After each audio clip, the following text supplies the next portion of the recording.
28% लोग GST paid करते हैं, मगर लोगों को समझ ही नहीं है ना, बिल्कुल कमजोर है।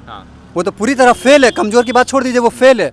वो चुनाव लड़ने से पहले खुद लड़ने लगते हैं। मेरा बच्चा पढ़ रहा है कि नहीं पढ़ रहा, उनका बच्चा विदेशों में पढ़ रहा, इनका बच्चा सरकारी स्कूल का प्राइवेट स्कूल कहीं नहीं पढ़ रहा, वो खाली झंडा लेके टहल रहा, बस झंडा।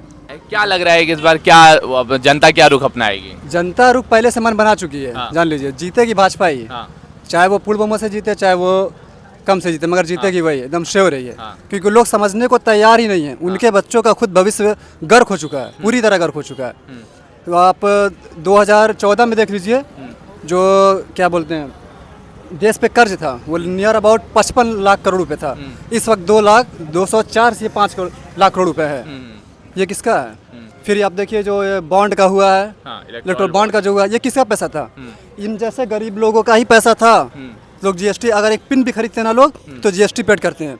28% लोग जीएसटी पेड करते हैं, मगर लोगों को समझ ही नहीं है ना कि हम जो पैसा गवर्नमेंट को पेड कर रहे हैं, इनडायरेक्टली टैक्स जीएसटी वाला, वो पैसा गवर्नमेंट बैक डोर से जाके ले ले रही है।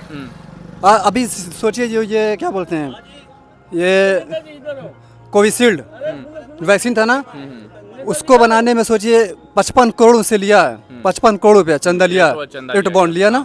फिर ये सब चीज़ें लोगों को दिखाई नहीं दे रही हैं, लोगों को केवल हिंदू मुस्लिम दिखाई दे रहा है, मंदिर दिखलाई दे रहा, मस्जिद दिखलाई दे रहा, ये सब चीज़ें दिखलाई दे रही। अपनी जो अपनी प्राइमरी जरूरी चीज़ें हैं वो किसी को नहीं दिखलाई दे रहा।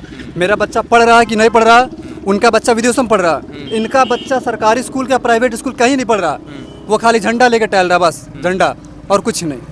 कुछ भी कर लीजिए, इन लोगों को समझ में नहीं आता है। तो विपक्ष का जो आरोप है, विपक्ष तो सबसे कमजोर है ना। आरोप क्या है?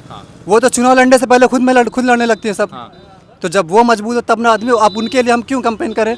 ये काम तो कांग्रेस को खुद करना चाहिए ना, कैंपेन करना चाहिए। आपको ये लगता है कहीं ना कहीं कि विपक्ष जो है हमारे देश में वो कमजोर है? बिल्कुल कमजोर है, वो तो पूरी तरह फेल है। कमजोर की बात छोड़ दीजिए, वो फेल है। वो चुनाव लड़ने से पहले खुद लड़ने लगते हैं। अगर वो चुनाव कायदे से लड़े, मैं सबसे अच्छी चीज़ भाजपा की क्या जानता मालूम है? वो अभी चुनाव खत्म होगा ना, वो फिर अगले 5 साल के चुनाव के लिए तैयारी करना शुरू कर देंगे तुरंत।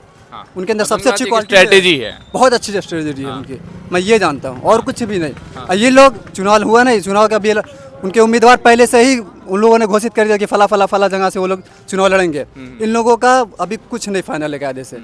इनका एक अभी भी प्रधानमंत्री का कोई चेहरा नहीं है। आदमी किस बेस पे इनको वोट करेगा बता दीजिए? केवल इनका काम क्या है? केवल मोदी की गलती निकालना, भाजपा की गलती निकालना, ये सब गलती निकालना। आप इनको गारंटी दीजिए, इसको आम जनता को जो गारंटी दीजिए, ये चीज़ें महंगाई कम होंगी, और क्या बोलते हैं रोजगार बढ़ेगा, समझे, भ्रष्टाचार कम होगा, ये सब चीज़ें कीजिए ना। अब इन सब चीज़ का दावा कीजिए। आप मोदी को जितना घेरेंगे वो आपको बैकडोर से खुद घेरना चालू कर देंगे। आप उनका कोई भी भाषण उठा के देख लीजिए, कोई भी भाषण उठा के देख लीजिए, ये अगर मोदी को घेर रहे हैं तो उल्टे खुद ये लोग खुद चपा जा रहे हैं। ऐसा फ़ायदा क्या? इनके पास कुछ भी नहीं है। अब मुद्दा तो भाजपा पास कुछ भी नहीं है। ये इनको अगर देखेंगे तो केवल हिंदू मुस्लिम, पाकिस्तान, बांग्लादेश, अफगानिस्तान और सरिया, 3 तलाक, ये सब चीज़ें हैं। इनसे बोलिए कि 10 साल पिछला जो इन्होंने काम किया है उनको गिना दें। 2 करोड़ नौकरी देने की हर साल की बात थी, ये उनको गिना दें। रिजर्वेशन की बात कर रहे हैं, बैक डोर से रिजर्वेशन ये लोग खत्म कर रहे हैं, प्राइवेटाइजेशन करके। आप निजीकरण करेंगे तो सब बराबर हो गया, किसी को भी नौकरी मिले ना मिले। अब पिछले 10 साल में कितना इन्होंने नौकरी निकाली है? कुछ निकाली है? कुछ भी नहीं निकाली है।